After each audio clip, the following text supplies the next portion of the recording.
Olá, sejam muito bem-vindos a mais um estudo promovido pelo Centro Espírita Bezerra de Menezes, do Apóstolo do Bem. Hoje nós teremos o tema Bem-aventuranças do Apocalipse, com o palestrante André Rezende. Antes de iniciarmos o estudo, nós vamos cantar uma música e fazermos a prece para iniciarmos.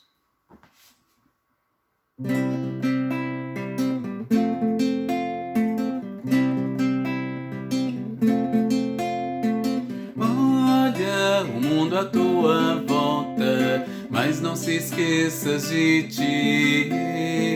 Tens a força das árvores, a beleza das flores, a pureza das águas e muito mais.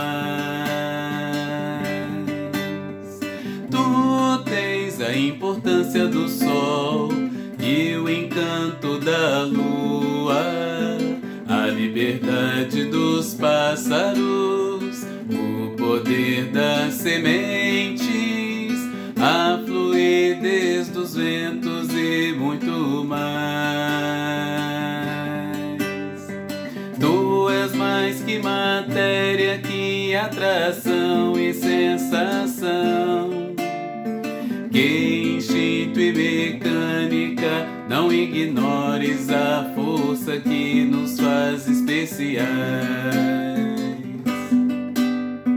Rega-te flor, acende-te sol, fortalece-te tronco, purifica-te água, liberta-te pássaro, flui-te ó doce vento, voa em ti, sê pelos seres, sê Deus pra eles, quanto Deus é para ti. Rega-te flor, acende-te sol, fortalece-te tronco, purifica-te água, liberta-te pássaro, flui-te ó doce vento, voa em ti, sê pelos seres, sê Deus pra eles, quanto Deus é para ti.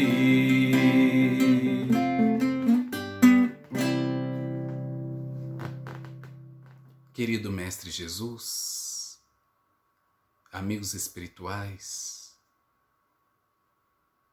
aqui estamos mais uma vez agradecidos de estarmos reunidos em Teu nome, Senhor, para estudarmos o Teu Evangelho de luz e consolação. Possamos neste momento, elevando os nossos pensamentos e os nossos sentimentos, encontrarmos as sintonias necessárias para absorvermos da melhor maneira possível as Tuas palavras, através do amigo que vai nos falar hoje. Muito obrigado, Senhor Jesus, pelas Tuas bênçãos em nossas vidas, por tudo aquilo que já somos hoje, e possibilita-nos, Senhor, sermos melhores no dia de amanhã. Muito obrigado por tudo. Sê conosco, hoje, agora e sempre. Que assim seja.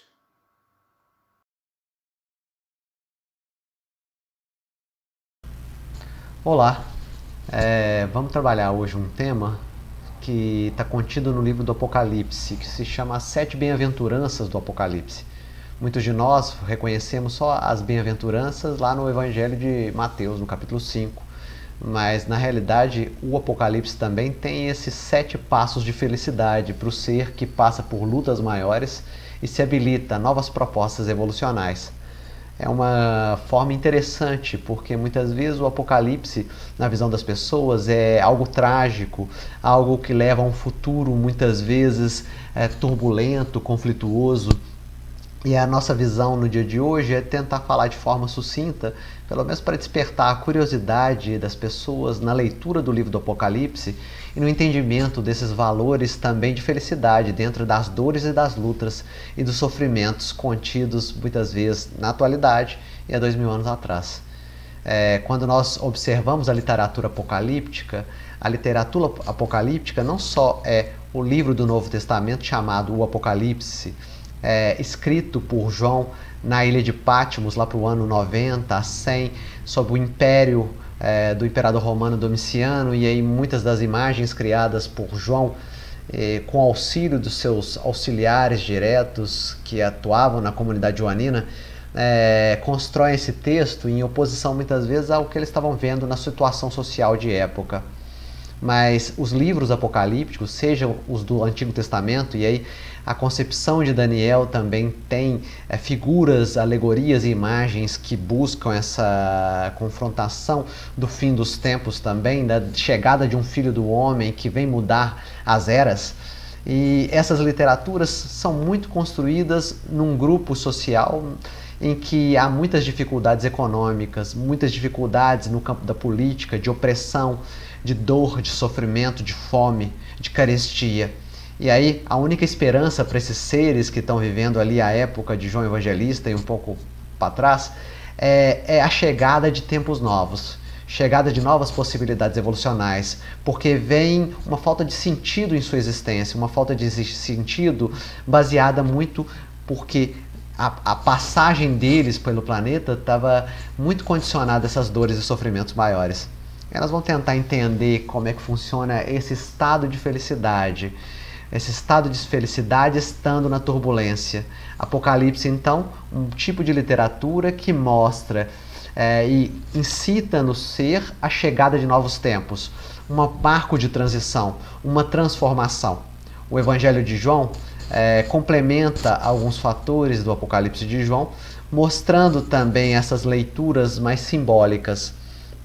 E aí nós vamos tentar retirar um pouco desse simbolismo do Apocalipse e entender essas bem-aventuranças como, no mínimo, imagens criadas por Jesus e através dos bons espíritos captados pela mediunidade de João Evangelista, para que possamos nos estimular a uma transformação e uma recomposição do nosso destino. Então vamos começar com a primeira bem-aventurança do Apocalipse, que está contida no Apocalipse 1:3.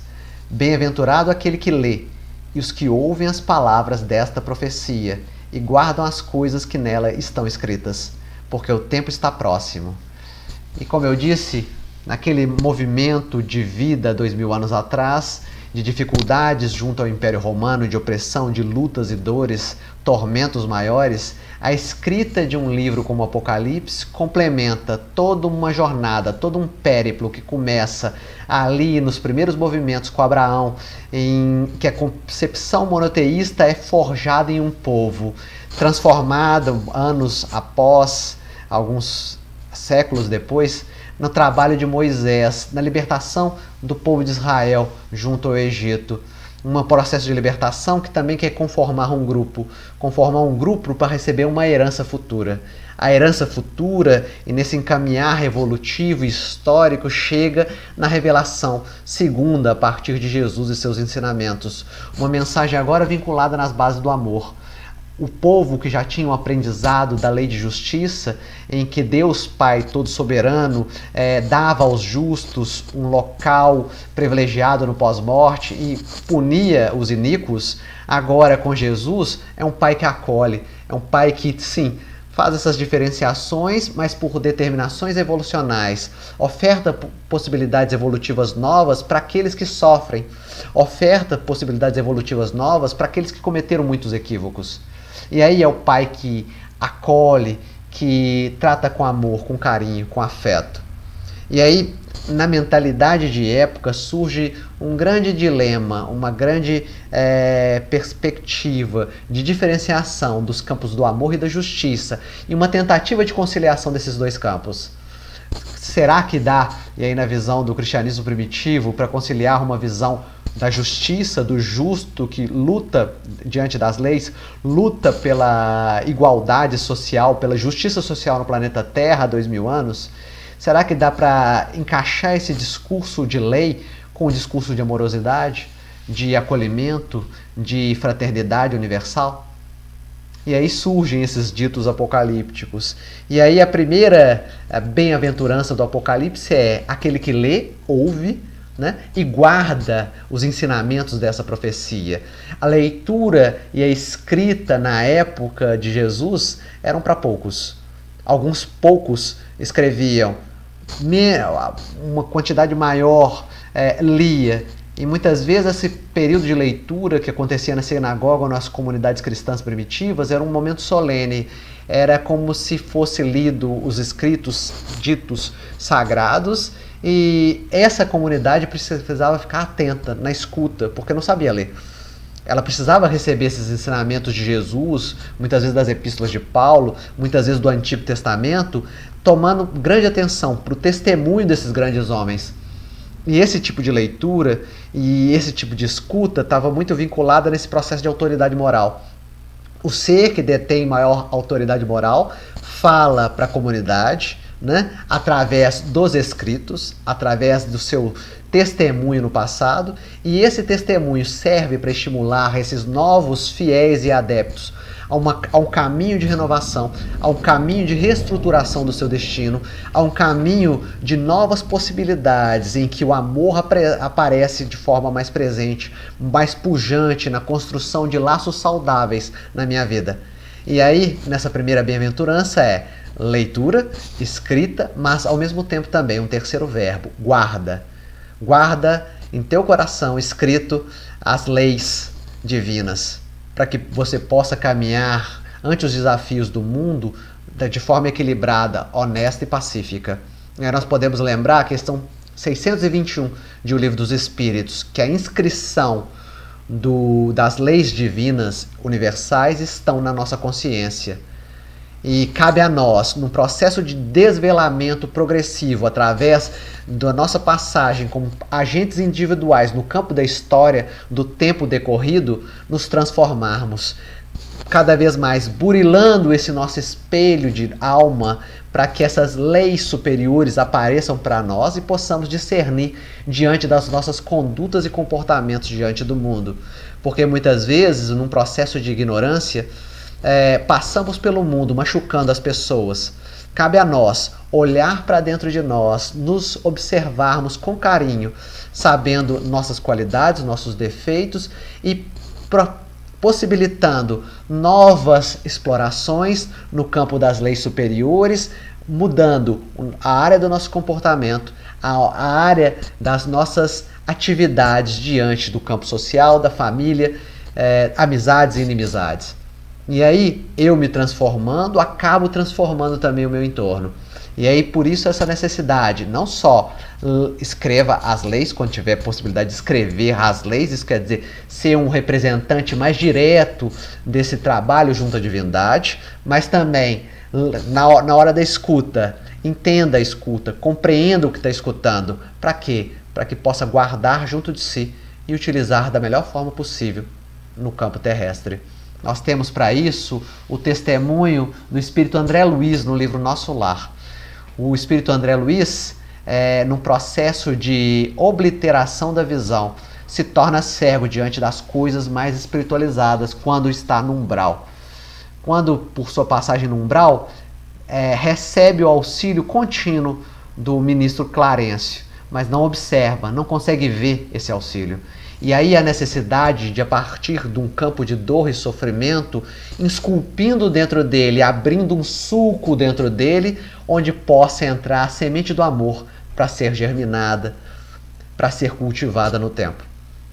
E aí a necessidade de André de, a partir da dor e do sofrimento, abrir sua mente, abrir seu coração, entender que tem bons espíritos o auxiliando no seu entorno e, a partir de uma prece, ser acolhido em nosso lar e partir em todo um movimento de reconstrução do seu destino no plano espiritual para novas propostas de transformação, de amizades, de relacionamentos novos.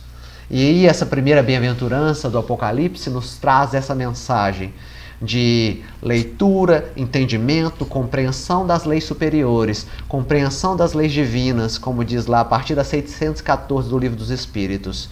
Compreender as leis divinas para um estado de felicidade, compreender as leis divinas para me portar e guiar diante do mundo de forma mais harmônica, de forma mais equilibrada. E aí, entendendo, lendo, compreendendo essas leis superiores, guardá-las no coração e transformar todo o meu campo interno, consecutivamente o campo social, trazendo esse reino chamado de Deus, que ainda não é deste mundo, ao reino que pode ser, sim, complementado aqui no planeta Terra, com maior harmonia no nosso campo social. Aí nós vamos passar para uma segunda bem-aventurança, dita pelo Apocalipse. Ela diz o seguinte, está no Apocalipse, capítulo 14, versículo 13. E ouvi uma voz do céu que me dizia, escreve, bem-aventurados os mortos que desde agora morrem no Senhor. Sim, diz o Espírito, para que descansem dos seus trabalhos e as suas obras os sigam. Essa bem-aventurança fala dos seres que, a partir de um processo de trabalho no bem, se gastam no campo material da existência e após desse gasto de um corpo físico em prol do seu desenvolvimento espiritual, em prol do desenvolvimento comunitário, desencarnam e morrem no Senhor. Morrem no Senhor encontrando descanso, o descanso dos justos, o descanso que traz paz, paz de consciência, não paz do movimento que quando eu desencarnado para o meu trabalho. Não, o trabalho é contínuo, a evolução não para. Mas nesse processo evolutivo chega um momento que eu me adequo. Tudo que eu recebo em termos de ensinamento eu consigo pôr em prática na minha vida. Isso gera uma paz interior. Isso gera um movimento de pacificação interna. E aí eu pulo de um estágio de servo do Senhor para amigo do Senhor, sintonizados às leis superiores, estando numa proposta evolucional em que a divindade e seus prepostos mais superiores, exemplificando no planeta Terra o Espírito de Jesus, nos demandam um trabalho maior em prol da bondade do mundo e eu consigo dar.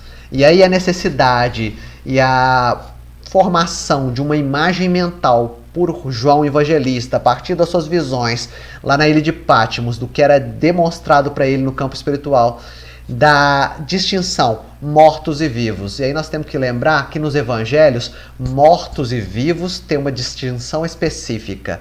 Os que são vivos no evangelho são aqueles que são planificados, aqueles que estão numa sintonia mais alta, aqueles que mesmo desencarnados ou não desencarnados, caminham pelo mundo de forma tranquila, serena, equilibrada, sintonizados com esses grandes padrões universais. Jesus, no Evangelho de João, no encontro com a samaritana, diz que no poço de Jacó tem água viva, a água que descedenta, a água que oferta para mim valores novos em que eu vou andar pela existência estando no estado mais sereno. E aí, aquele que se dessedenta com essa água não precisa mais de água nenhuma. Entrou num processo de composição, de aprendizado contínuo junto às fontes do bem. Esse é o estado de vida. E qual é o estado de morte? A morte, segundo o apóstolo Paulo, é estar incluído e em queda diante do pecado, dos meus erros.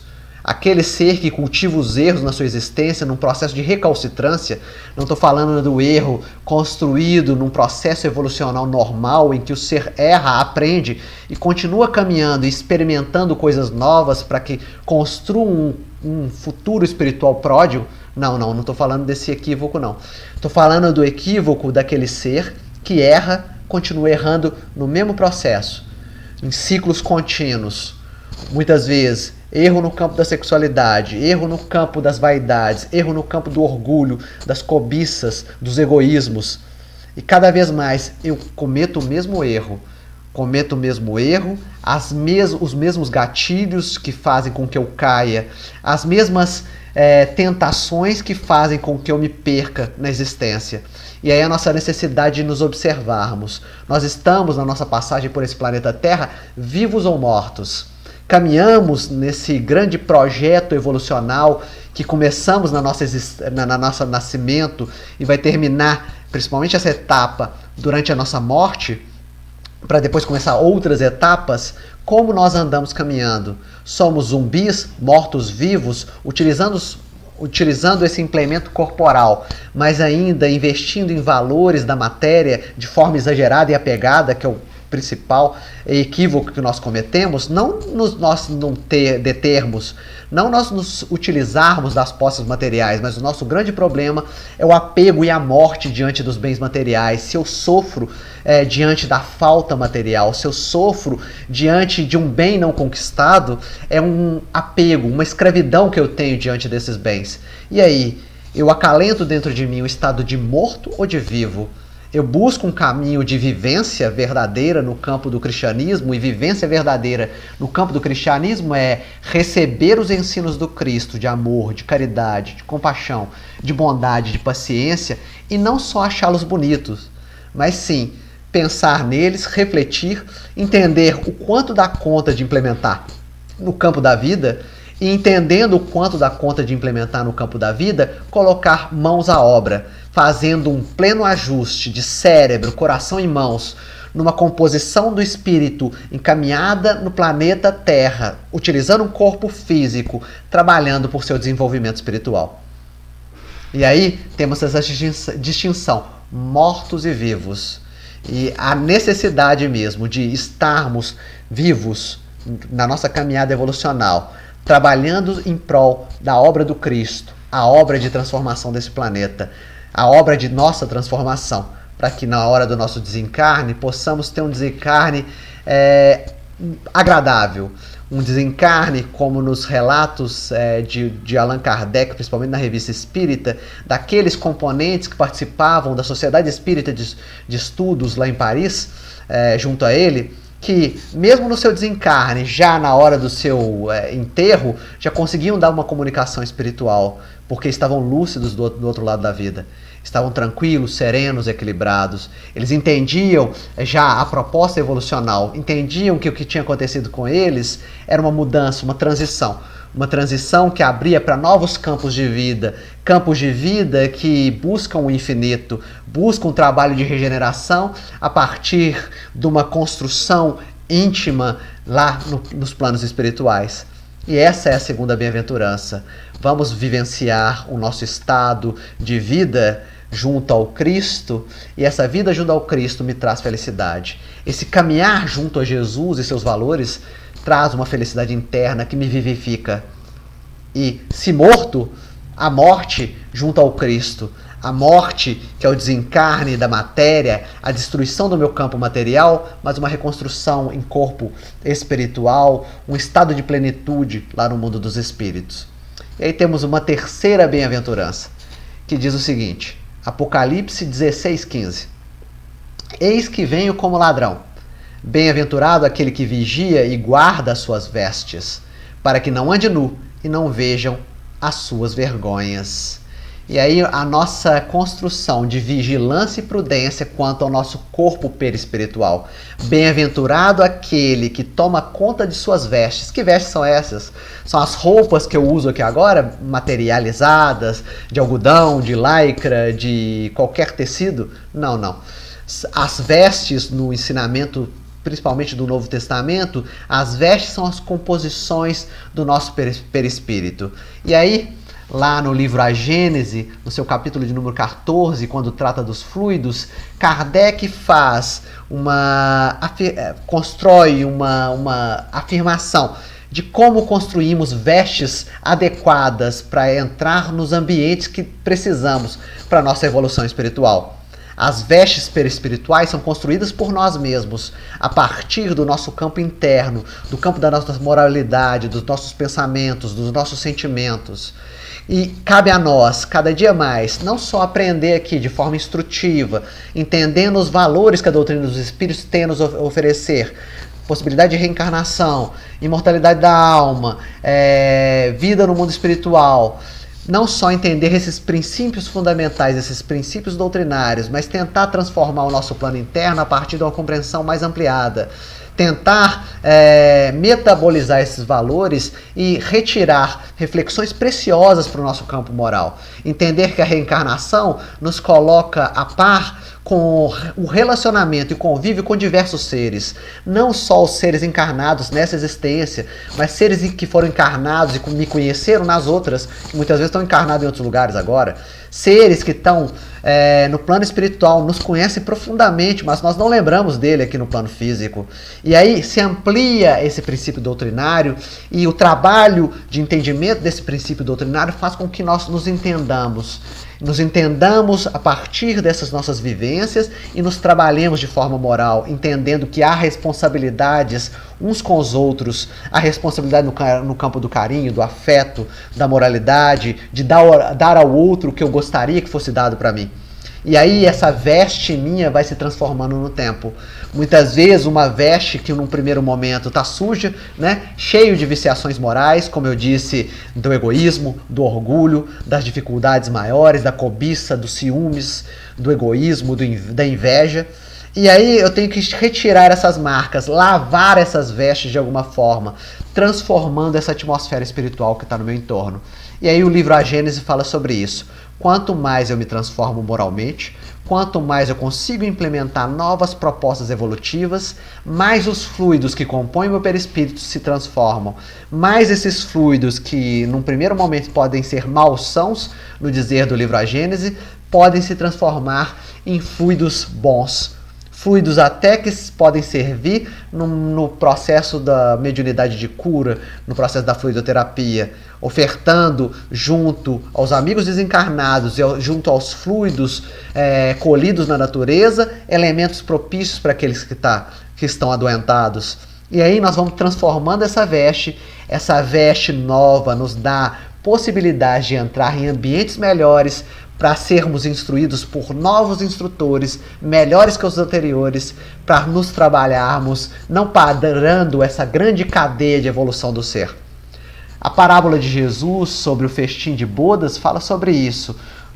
Um grande senhor, convida os seres à beira dos caminhos para que participem da grande festa, a grande festa de união, onde o amor e a bondade estarão presentes, onde a figura do grande mestre Jesus, coordenador desse planeta Terra, representa esses valores superiores, e o ser que for entrar para essa festa tem a necessidade de ter como pré-requisito todos esses, no mínimo, todos esses valores que representam o grande espírito que é Jesus.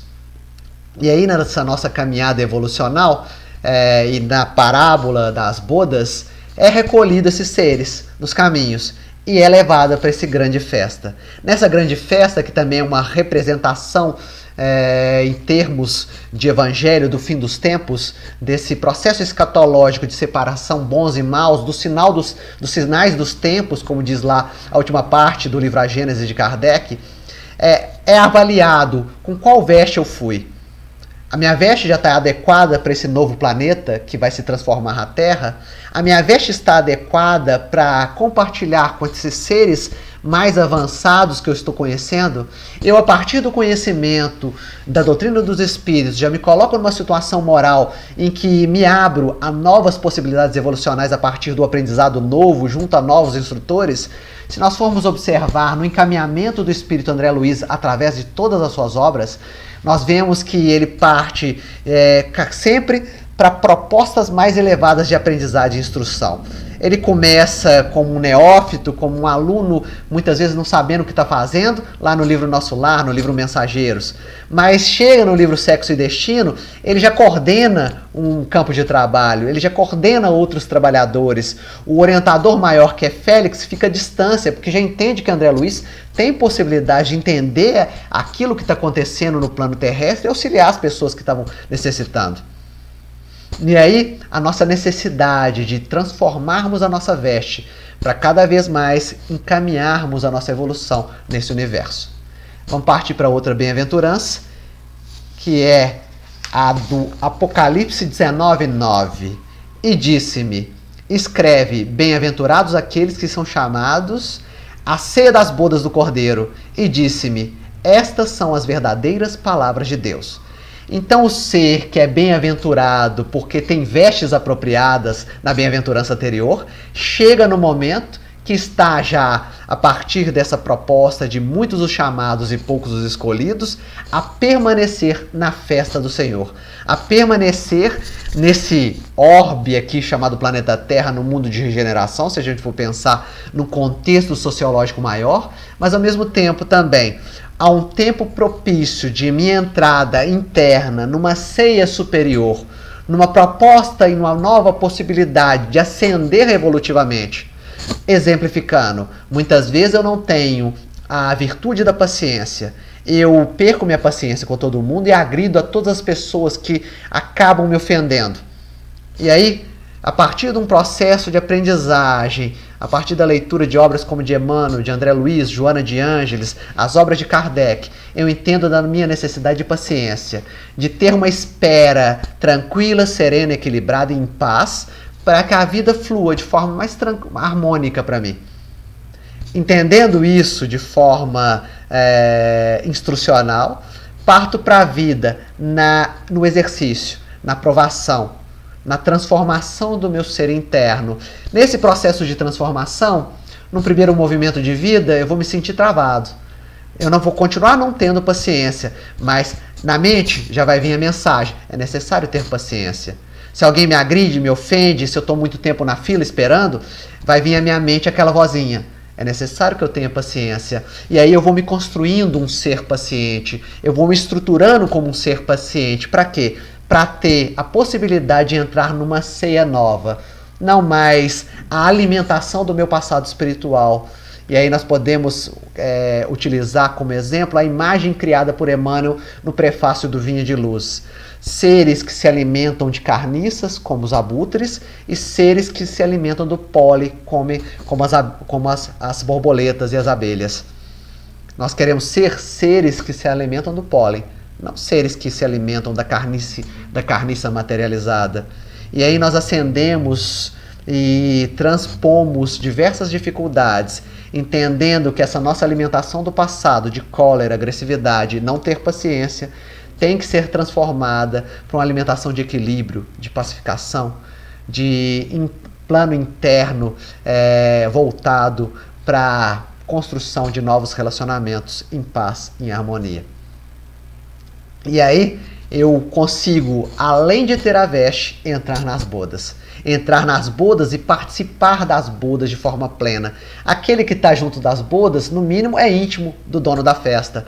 E aí, se nós formos representar nessa grande bem-aventurança, no nível planeta Terra, Jesus é o grande dono dessa festa, dessa boda chamada planeta Terra. No universo, o grande chefe, o grande dono da festa é a divindade. Nos diversos orbes, o dono de cada uma dessas bodas, e aí nós vamos ver isso no Evangelho segundo o Espiritismo, na progressão dos mundos, no mundo de regeneração, em mundos ditosos e mundos felizes, diversos donos de festas que sabem, a partir de um processo de eleição e transformação dos seres, aceitar na festa daquele planeta de acordo com as possibilidades evolucionais do ser e de acordo com as suas necessidades espirituais. E aí nós estamos aqui nessa festa chamada Planeta Terra, entrando num plano de transição, entrando num plano de transformação, não mais um mundo de provas e expiações, mas um mundo de regeneração. O que é exigido de um ser no mundo de regeneração? Que ele seja puro, pleno, já resolvido? Não. É esperado de alguém que participa de um mundo de regeneração que esteja disposto a melhorar. É essa a proposta do mundo de regeneração. Regeneração. Um estado de regeneração em que eu passo de um movimento antigo, muitas vezes de erros e equívocos, para um movimento novo, que eu transformo um homem velho em um homem novo a partir do trabalho. É isso que a divindade espera de nós, todos os bons espíritos que estão no planeta Terra. E aí eu passo por essa construção de uma veste nova no tempo, cada vez mais me dando a possibilidade de novos ambientes espirituais e novas propostas junto a pessoas novas, junto a novos ensinamentos. Vamos para mais outra bem-aventurança. Do Apocalipse, capítulo 20, versículo 6. Bem-aventurado e santo aquele que tem parte na primeira ressurreição. Sobre estes não tem poder a segunda morte, mas serão sacerdotes de Deus e de Cristo e reinarão com ele 1000 anos. Uma bem-aventurança extremamente simbólica, né? passar pela primeira ressurreição e estar bem na primeira ressurreição. Que imagem é essa criada pelo apóstolo João? Vamos tentar exemplificar pela queda de Paulo no caminho de Damasco. Paulo, a partir de um processo de perseguição, um processo de angústia interna, onde ele acaba sendo partícipe da morte de diversos cristãos ali no cristianismo primitivo, e isso vai corroendo a mente dele, vai transformando o plano interno dele num processo de angústia, depressão e tristeza, reflexões profundas, e aí naquela caminhada, no caminho de Damasco, chega um momento em que vê o Cristo ressurreto, o Cristo ressurgido, o Cristo que aparece em corpo espiritual e diz para ele: o que você está fazendo? E as perguntas encaminham Paulo para um processo de reflexão maior. É um processo de ressurreição à frente dele. O processo de ressurreição quer dizer um ser aparecer, que eu achava que era morto, aparecer na forma viva na minha frente. Não na forma viva em corpo material, mas na forma viva como espírito. É eu presenciar fenômenos espirituais, é eu entender e compreender, muitas vezes, sem ver e sem sentir de forma mais exacerbada a presença dos espíritos. Mas eu entendo e compreendo a obra de Kardec, entendo a existência desses seres. E aí, nesse contato, eu com o desencarnado, eu mato a morte. Eu mato a morte e entendo que só há vida. Entendendo só que há vida, eu já nesse momento de ressurreição e de observação que não existe morte, eu caminho de forma mais plena, entendendo o significado do universo. Matar a morte tem a ver com isso. Eu não fico mais preso a medos e culpas do meu passado. Entendo que é um grande processo evolucional, em que a morte é um estado de transição. Um estado de transição que eu passo desse estado encarnado para o mundo espiritual, e lá no mundo espiritual continua o meu processo evolucional, até que eu tenha novas possibilidades no campo físico. E aquele que experiencia esse fator de morte e transforma a sua vida, passa nesse primeiro processo da ressurreição e já consegue visualizar e sintonizar com os grandes valores crísticos. Mas se você ainda não consegue passar por esse primeiro momento de ver a morte e reformar seus hábitos, sua postura diante da vida, a bem-aventurança também fala da segunda morte. A dificuldade do problema da segunda morte. A segunda morte representa o seguinte: eu passo numa existência já orientada para o plano do bem, uma existência no campo material, construindo só erros e equívocos, apesar de já saber o que é melhor para mim.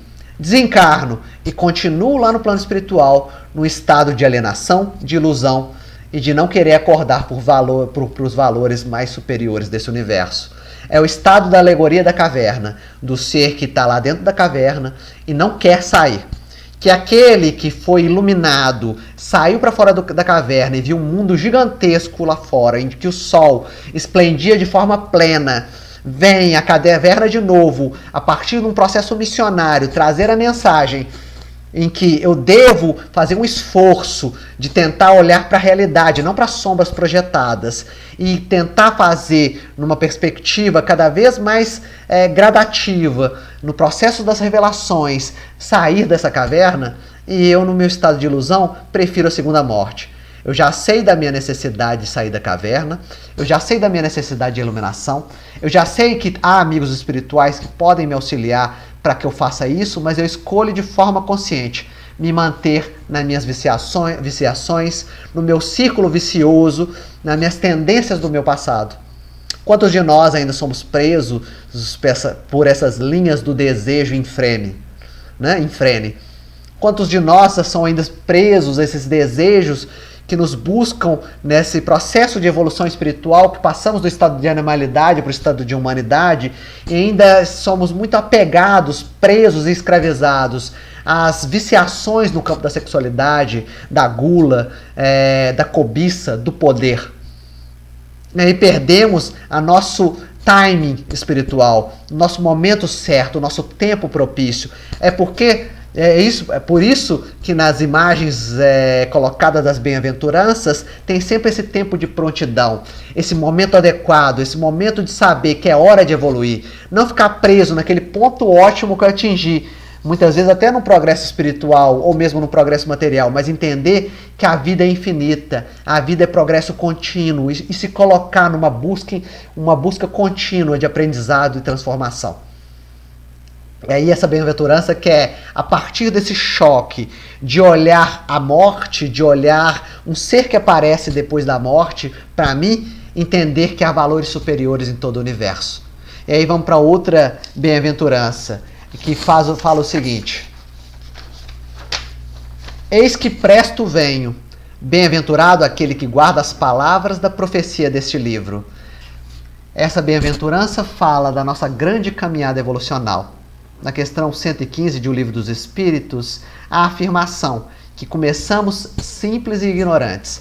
Simples e ignorantes, mas com inúmeras possibilidades espirituais. Nesse nosso desenvolvimento evolucional, aprendemos a discernir sobre o bem e sobre o mal. Aprendemos a utilizar nosso livre-arbítrio.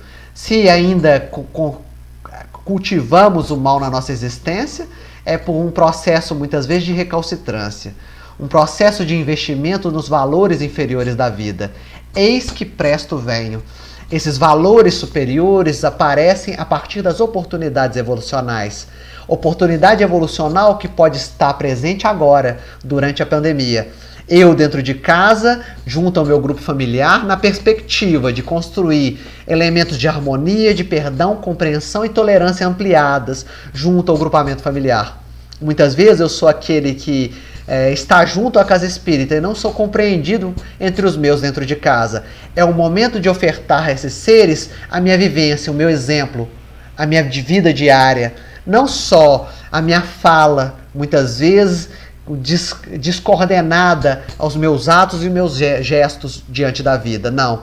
Tentar exemplificar diante dessas criaturas um testemunho de amor.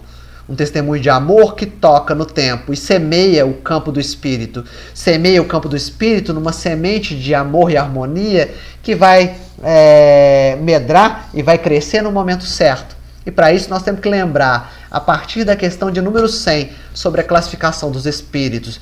E trazer essa classificação dos espíritos como uma forma nossa de andar pela vida num processo de maior tolerância e compreensão.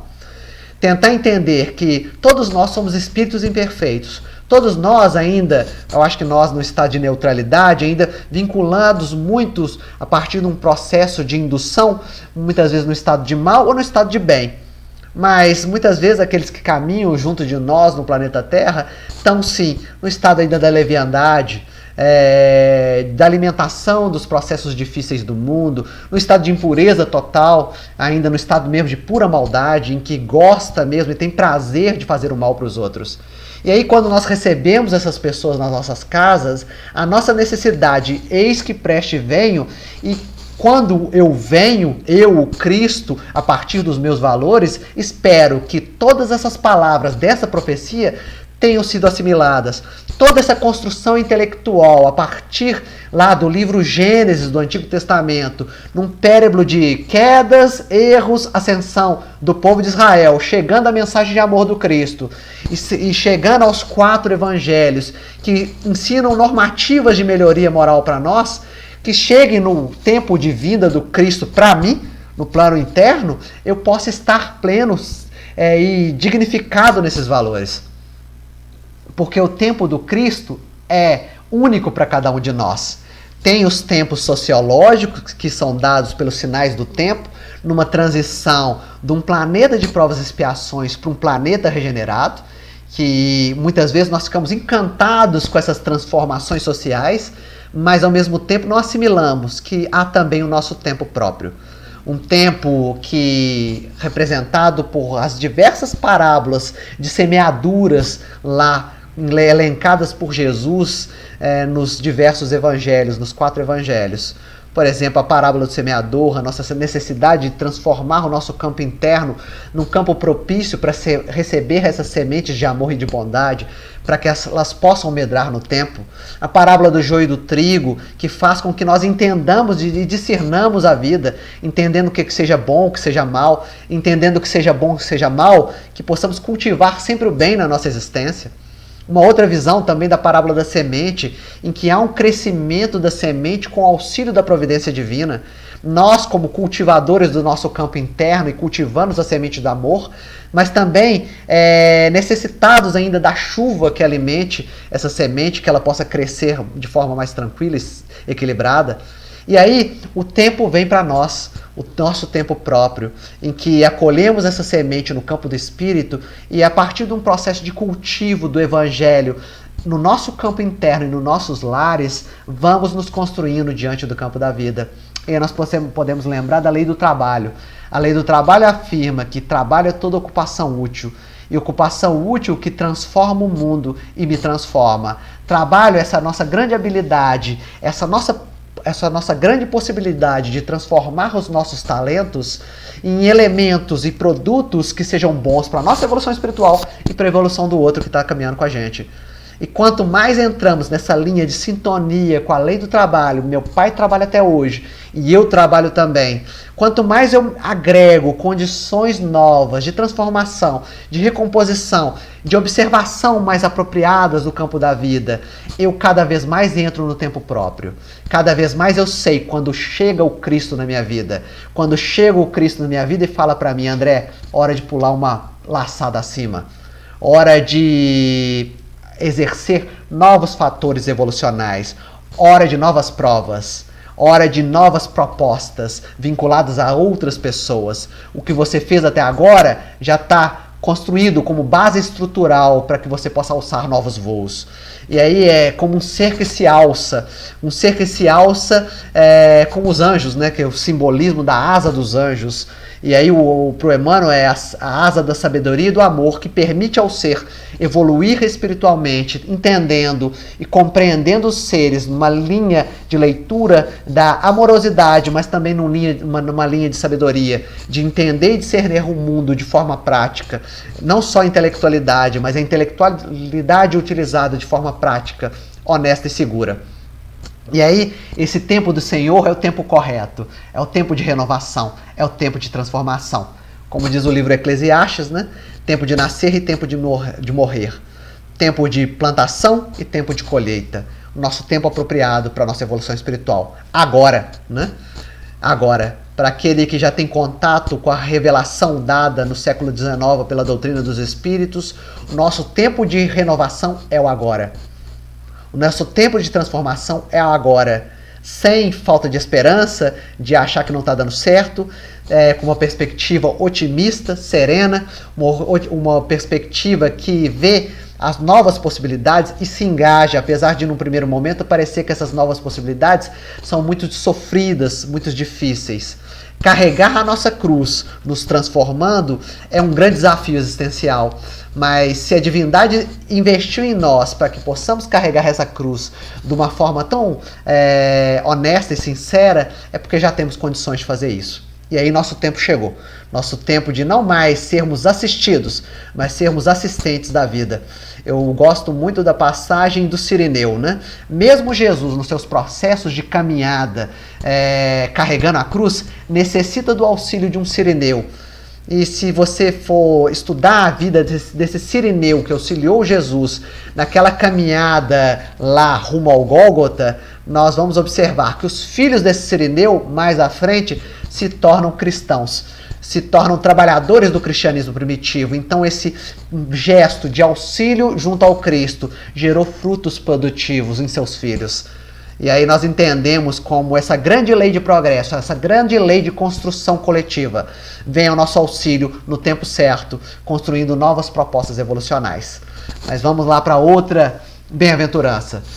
Então, bem-aventurados, né? Felizes, aqueles que lavam as suas vestiduras no sangue do Cordeiro, para que tenham direito à árvore da vida e possam entrar na cidade pelas portas.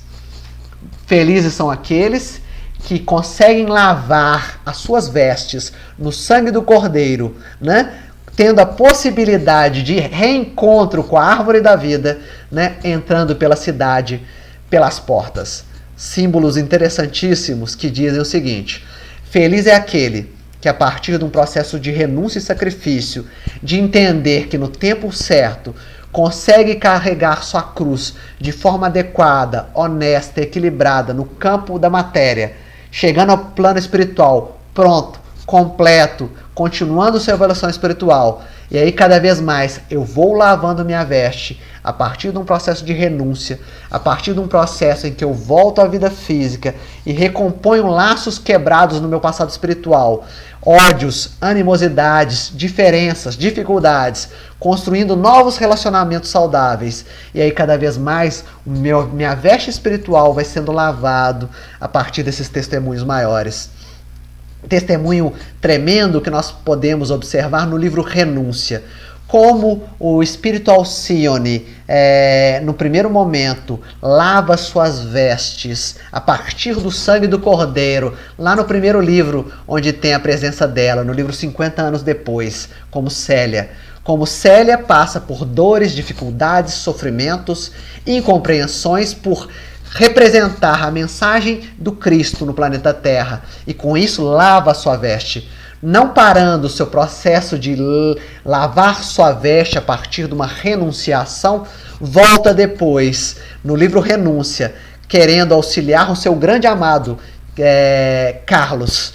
E nesse grande auxílio entende da necessidade de voltar ao planeta Terra, um piso evolucional que ela não mais precisava estar, mas volta num processo de construção desses seres que estão no entorno, num processo mesmo de evolução espiritual para ela também. Já não necessitava do planeta Terra, mas continua transformando o seu perispírito para novas propostas evolucionais, novas missões, novas construções. E aí podemos observar isso para a nossa vida. Na nossa vida, qual o objetivo da encarnação dos Espíritos? Livro dos Espíritos, 132. Primeiro, aperfeiçoamento crescente, a partir de provas e expiações, a partir de estados de sofrimento que geram um campo de reflexão para mim, em que eu possa entender que errei no passado e não quero errar mais, expiações.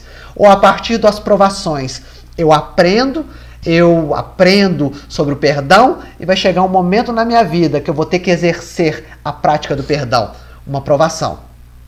Não só aperfeiçoamento consecutivo a partir das provas e expiações, mas no segundo movimento da questão 132, auxiliar na obra da criação. Eu me transformo e mais à frente começo a transformar o mundo e a vida. Alcione vem ao mundo para transformar o Carlos. Não consegue, principalmente naquela existência, semear uma semente de amor no seu campo interno, no campo do Carlos, mas ao mesmo tempo semeia em torno de si, junto às outras pessoas, semente de renovação. Num hobby, um espírito revoltado que nasce junto a ela, que é ensinado o valor do trabalho para esse espírito que se achava privilegiado no campo da vida. E aí ela começa a semear em aspectos maiores, lavando as suas vestes no sangue do Cordeiro, a partir da renúncia, da dor e do sofrimento. Mas a dor e o sofrimento que não são entendidos por esses espíritos planificados assim, mas entendidos como construções mais amorosas, construções evolucionais mais plenas de amor e bondade. Primeiro movimento, então, lavar as vestes no sangue do Cordeiro. Aí sim, você terá direito a voltar a ver a árvore da vida. Que árvore da vida é essa? A árvore da vida é uma construção de imagens do Antigo Testamento, do livro Gênesis, em que Adão é expulso lá do paraíso, mas a árvore da vida continua lá presente.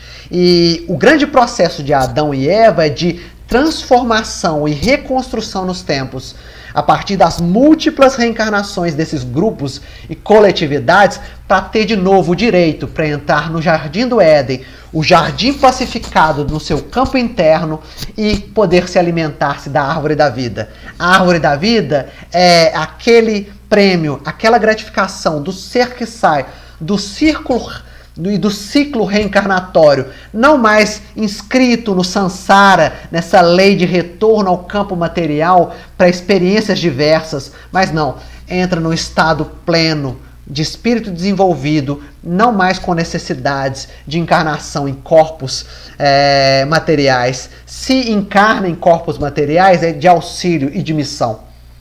E aí, eu saindo dessa composição de morte no plano da matéria, eu consigo uma vivência mais planificada, eu consigo acessar o meu campo de memória para as minhas diversas existências, eu consigo passar, como Jesus passou, no plano físico, com uma vidência, uma clara evidência ampliada de passado, presente e futuro, de forma tranquila e serena, que só um espírito puro pode ter. Aí eu me alimento da árvore da vida, porque a morte não me encontra mais. A morte de queda no erro, de acordo com o Espírito, com o apóstolo Paulo, não me encontra de forma alguma mais. Eu já estou sereno, tranquilo, equilibrado, me alimento da árvore da vida, entendi a fonte de água pura e viva que o Cristo quis ofertar à samaritana. E aí, a segunda imagem criada é a alimentação da árvore da vida. A terceira é, aí você terá direito a entrar pelas portas da cidade. Entrar pela cidade pelas portas. Entrar na grande, e aí a figura final do livro do Apocalipse, a Jerusalém libertada. Esse grande aspecto de vinculação à divindade, da gravitação em torno de uma unidade divina, acessando um estado de religiosidade interna e criando sintonias e afinidades, onde, no dizer do apóstolo Paulo, eu e o Cristo somos um. Nós dois formamos uma unidade no bem, uma unidade no amor. Não quer dizer que eu esteja pronto ainda no meu caminho evolucional. Eu sei que sempre vou caminhar evolutivamente, mas eu já sei que eu já consigo acesso aos valores maiores desse grande universo. E aí eu tenho direito de entrar pelas portas da cidade de Jerusalém, da Jerusalém libertada. Não mais a Jerusalém terrena, cheio de vícios, imperfeições no campo da religiosidade, em que o ser trocava, muitas vezes, uma libertação espiritual por elementos materiais. Em que o ser cobrava ofertas para que o ser melhorasse, colocando no plano externo a minha melhoria. Não mais assim, mas um ser que se reconhece pleno a partir de um trabalho de desenvolvimento espiritual, eu comigo mesmo, em que sou colocado em circunstâncias externas, mas a partir da força de vontade, a partir da harmonização interna, consigo conciliar essas forças externas e gerar um piso, um patamar revolucional, apesar de qualquer sofrimento e dor externa e moral. O ser que está na caminhada evolucional no planeta Terra, se entendendo e compreendendo o mundo e o universo, e continua caminhando, tendo acesso a padrões mais ampliados de evolução, entrando pelas portas da cidade. Eu sou a porta das ovelhas de Jesus do Evangelho de João. Eu sou a porta daqueles que se colocam no estado de cordura, no estado de paz, no estado de abertura como do cordeiro, né? Como da ovelha. No estado de abertura e pacificação como da ovelha. E aí, só ovelhas passam pela porta das ovelhas. E só seres que se colocam como sacerdotes de Deus, seres que fazem essa ponte, divindade e planeta Terra, podem passar pela porta da cidade da Jerusalém libertada. E aí nós complementamos e vemos que a mensagem do Apocalipse, e aí foram 7. É outro dado interessante. O Apocalipse se utiliza sempre do número 7. E aí 7 felicidades, 7 composições de harmonia para o ser que está no estado de luta no mundo material, mas que já pode sim se sintonizar com os valores superiores da vida para tentar entrar nesses estados de felicidade. Esses 7 estados de felicidade nos apontam para a redenção do ser, na construção do fim dos tempos que quer dizer fim de um ciclo evolucional, fim do nosso ciclo evolucional nesse planeta materializado, no plano da matéria, para minha gravitação nos valores universais de amor, de bondade e compreensão. E aí nós podemos, sim, nos tornarmos não só servos do Senhor, mas sim amigos do Cristo. Amigos que trabalham conforme as leis universais e contribuem para o plano de reharmonização dos seres numa composição no tempo. É essa a mensagem que eu quero trazer para vocês, que possamos guardar sempre paz, harmonia e amor junto aos nossos corações e que os bons espíritos nos auxiliem nessa nova proposta de construção dessas felicidades junto aos nossos corações. Querido Mestre Jesus,